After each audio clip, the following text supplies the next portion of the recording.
Welcome back to Sports Federation TV. We chat a range of different codes of sport. We moved on now from canoeing, we're chatting cycling. We're joined in studio by the President of Cycling South Africa, Mr. William Newman. You well, William? I'm very well, thank you. Good to be on your show, Elton. It's good to have you. It's been a while since we've had a dialogue, you and I. Let's start at the beginning. Tell us a bit about cycling in the general sense. How many different disciplines are there? So people get a sense that cycling is not just a road bike.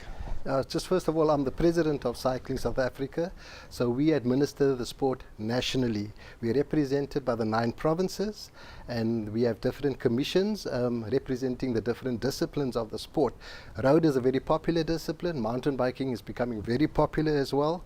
There's a track discipline, and there's the BMX discipline, and also the para discipline for the para cyclists. So yes, we are very well structured in terms of catering for all cycling. So whether you want to ride on the track or road, there's a place for you in Cycling South Africa, in your province and in your clubs. So we hope that we can continue serving the sport and making it accessible to everyone, so that we can get many more people riding their bicycles.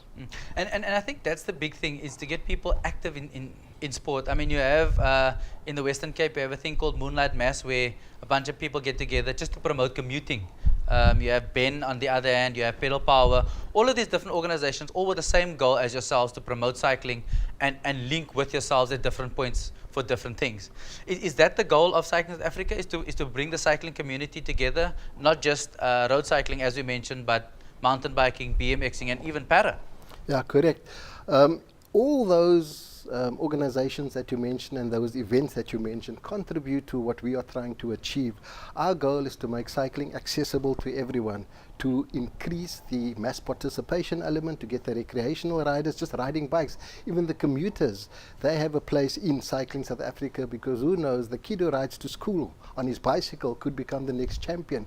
So we need to create an interest in cycling as a sport, and then create the framework for them maybe to join clubs, join the recreational bodies, and have an opportunity to show their talent. And we should have talent identification programs to basically get these kids and the youngsters into the sport, and then they can come into the provincial structures and then progress to the national level in the different disciplines, as we said, mountain bike, track, BMX, para, road cycling. So yes, there's a vast array of different disciplines that the kids can get involved in, and I'm very excited that we're on the right track in trying to get them involved. And it basically, one of the things that I'm wanting to do is to get more involved in the communities.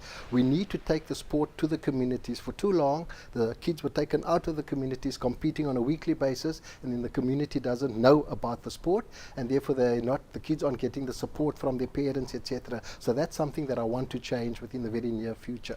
And I think one of the things to do that is to create an opportunity at school level. So you have a school's recognition award, as it for want of a better understanding, that at school level, if you participate in your Western Province Champs, or even as a fun ride on a weekend, that you get acknowledged at your school, so other people then see that you're actually participating in cycling, whether it be road, mountain bike, and therefore create the opportunity for more kids to ride.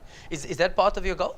Oh, definitely. School cycling is a huge element of what we are wanting to achieve. We've got an associate member in the South African School Cycling Association, and they're affiliated to Cycling South Africa. They've got a seat on our board, and they've done tremendous work up north, specifically with mountain biking as a start, and they've got a good league going, and we're wanting that to now go across the country and also into the different disciplines. We know all the kids go to school, and there are many, many thousands of schools that we need to tap into, and that is where the talent is. So when we get our footprint into the schools, we've got a better chance of convincing kids to take up another sport. Instead of maybe just playing the soccer or the rugby or the cricket, there is another avenue that they can explore. So school cycling, the development and promotion of school cycling is high up on our agenda, and via the South African School Cycling Association, that is something we continue to pursue and broaden right across the country. And that's the key. I mean, and then from there you'd have the next level, which would be your provincial level, and then linked to that would be your coaching system. Tell us a bit about some of the coaching systems and the policies that you have in place from a coaching and talent ID side of things. Yeah. At the start I mentioned our commissions. We also have different committees. One of them is the coaching commission, and here we're wanting to ensure that we train people to become coaches at the different levels. You've got your entry level, your level 1 and your level 2, so that we can always have the infrastructure and for the manpower to take these kids from the talent ID program from the schools and get them involved into our system, and then have capable and trained people to actually train them in the correct methods.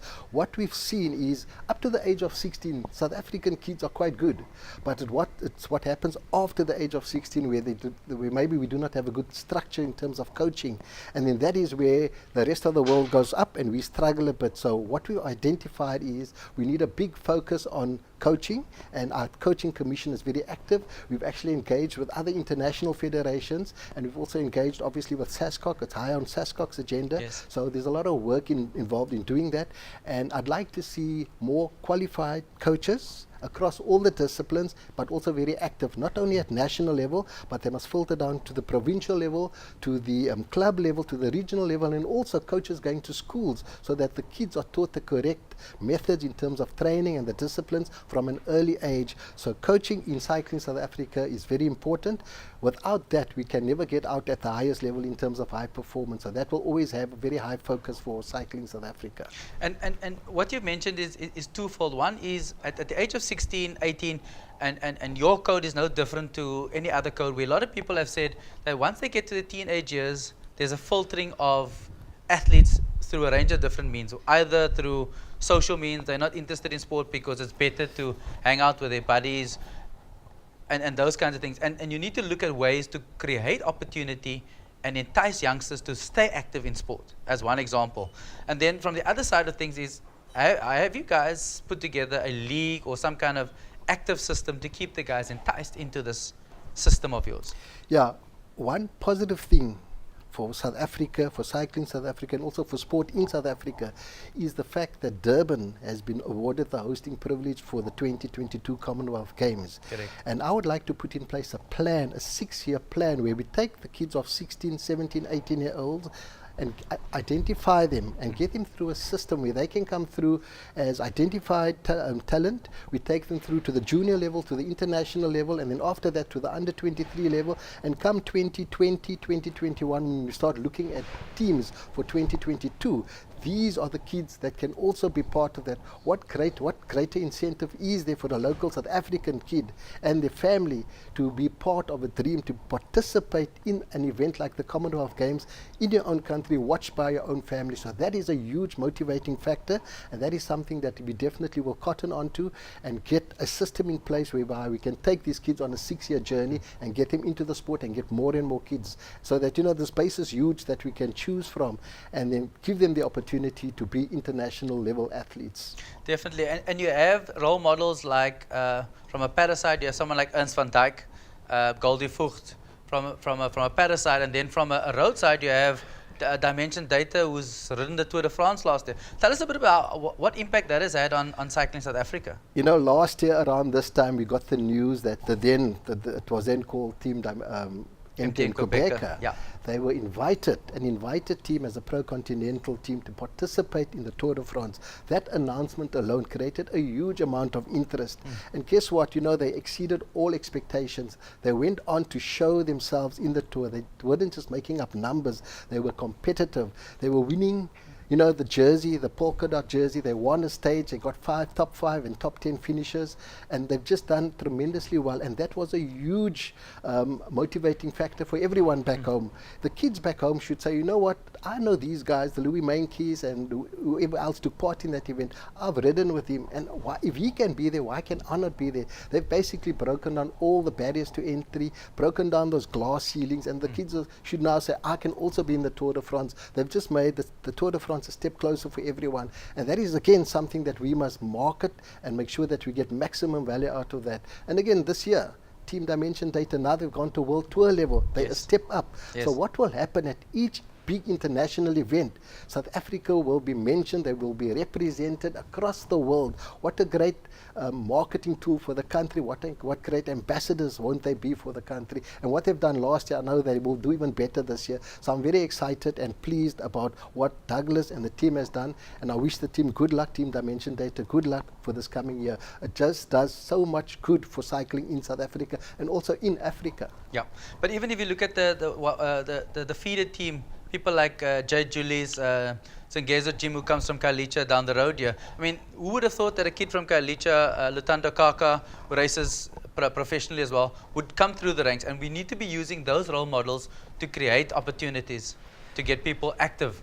Yeah, exactly. You know, these are youngsters who have come from the suburbs where we stay, where we've grown up in the Kailichas, etc.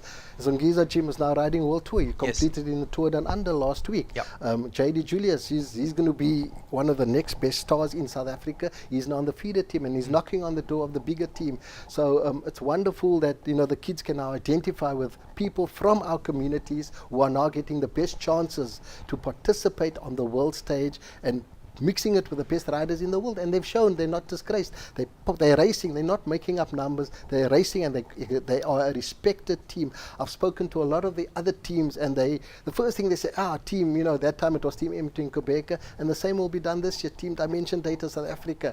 They're saying, wow, these guys are good. They didn't know that Africa had such good talent, and now it's our duty to make sure that we just keep on pumping a lot of kids through the system, so that Douglas has a difficult task to pick a bigger, you know, to pick his squad, yeah, for sure. So that's our duty to work with the team so that Douglas can actually pick, you know, a very truly representative team from Africa and South Africa. And that should be our aim above everything else, is to get. Let's look ahead and tell us some of the activities that Cycling South Africa has planned for the next couple of months. What's on the agenda? Obviously, you know, this is a very big year. It's the 2016 Rio Olympics, so there's a lot of effort with riders trying to qualify for the Olympics. That period ends at the end of May. The road men's qualification period ended at the end of December last year. So there's a lot of activity in terms of international competition. In a couple of weeks' time, we've got our South African Road and Time Trial Championships, including the paracycling. Where will that be? That will be in Durban and also in Pietermaritzburg for the Time Trial. That takes place from the 11th of February this month, next month, and then immediately after that we move on to the African Track Championships in Morocco, and a week after that the African Road Championships in Morocco, and then there's a busy period, there's a World Track Championships for which we have qualified places also, and then, you know, there's just one event after the other rolling on, and we've also got the Para Road World Cup event scheduled for May this year. Last year we had an event, this year we've got another Para Road World Cup, all in line with our objective of staging the Para Road World Championships in 2017. And there's a festival of mountain bike racing towards the end of April, also UCI category events so that the guys can score points. So there's a lot of activity in cycling, and you know that the year has started. We've had the Mpumalanga Road Tour last week, and that was a huge success. And now until November, December this year, it's going to be a very busy period. And I know that, you know, with the preparation that the guys are doing, I'm optimistic that we will get an Olympic medal in cycling. Paracycling, definitely, we will get 1 or 2 medals there, but for the other Olympic Games, I'm optimistic that we can get a medal. I mean, Ernst van Dijk stands out head and shoulders above everybody else in the para world, not just in South Africa, but across the world, for his great effort, not only on the road side, but also in the running marathons, his Boston Marathon, all of those kinds of things. Is he one of your high hopes? Of course, yes, he's an icon. He's a perennial medalist. Yes. And you know, he's shown that he can compete with the best. He's competing with Alexander Zanardi, the ex-motor racing driver, who's got the best technical equipment because he comes from a motor racing background. So immediately there's a disparity in terms of equipment. But Ernst has said, you know what, I can beat this guy, and he has shown that he can beat him. So now, obviously, Ernst is working very hard to make sure that he gets the gold medal in Rio. And it's not only him, there's Justin Asher also who could come back with a medal, and as you say, Goldie Fuchs. So there's a whole array of riders on the para side who can do well. But Ernst is an icon of the sport. He's a great ambassador for the sport. He's done tremendously well, as you say, on the wheelchair, as well as the hand cycling event. So he's a great ambassador for Cycling South Africa and the country. William, at the beginning of the interview, you mentioned that there's 9 provinces and people can find out more information. How do people find out more about Cycling South Africa? Give us some of the contact details, Well, website, all those kinds of things. The best is to visit the Cycling South Africa website, www.cyclingsa.com, and there are links there to membership, there are links there to other provinces. And you know what, I encourage people to become members of Cycling South Africa. Become members and therefore become involved in your club, and then you can cycle in a very structured manner. You get assistance from your club, you get assistance from your province, and you know what, you can then cycle in a group, so that it's not as tedious as riding on your own, and also there's safety in numbers.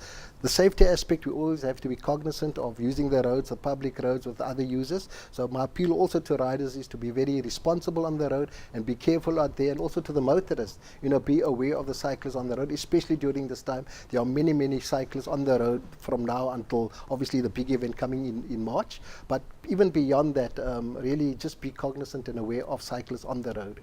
But on the flip side, cyclists need to be more aware of road users and drive more courteous as well. Not ride 2 or 3 or 4 abreast, which often is the backlash that comes from motorists. You know, so we as cyclists need to be more aware of those kinds of things as well. In closing, William, why would you recommend anybody to participate in cycling? I think cycling is one of the best sports. It's a sport that you can enjoy. You see many places, as a cyclist, I've seen places that I would never have gone to in my car, for example. So it's a sport that keeps you healthy, keeps you fit, and you just see so many different places, and you get to meet so many different wonderful people. So cycling is a sport that I encourage everyone to participate in, and instead of taking the car to the shop, get on your bike and ride to the shop and a bit further, and then develop the interest in the sport, and join one of our clubs and become a member of Cycling South Africa. William, thank you for your time. All the best for Cycling South Africa. Thank you very much for the opportunity, Elton. You're welcome. Let's take an ad break. We'll see you now.